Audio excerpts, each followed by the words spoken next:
દર્શક મિત્રો, વિરમગામમાં એવી ઘટના સામે આવી છે જે માનવતા, ઈમાનદારી, સતર્કતાનું જીવન દ્રષ્ટાંત બની રહી છે. સમગ્ર ઘટના છે 12 નવેમ્બર 2025ની વરખડી ગામના આશાબેન ઠાકોર દીકરીની સારવાર અને ખરીદી માટે વિરમગામ આવ્યા અને ભરવાડ દરવાજા નજીક તેમનું પાકીટ પડી ગયું. પાકીટમાં હતા ₹9,000 રોકડા અને અંદાજે 1.5 લાખના સોનાના દાગીના. મોટું નુકસાન અને મોટી ચિંતા.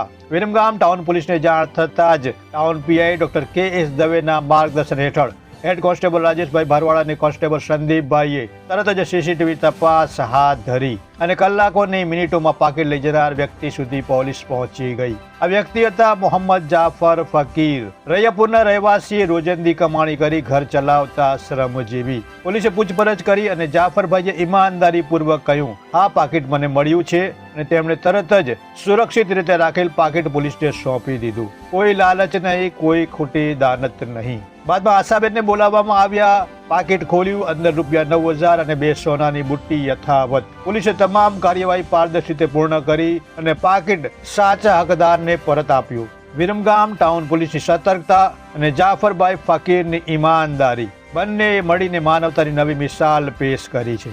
વિરમગામની ધરતી આજે ગર્વ અનુભવે છે. એક બાજુ ફરજનિષ્ઠ પોલીસ ટીમ અને બીજી બાજુ ઈમાનદાર નાગરિક. સલામ છે આવા લોકોને જે સમાજને સાચા અર્થમાં સુરક્ષા અને ઈમાનદારીનું ઉદાહરણ પૂરું પાડે છે.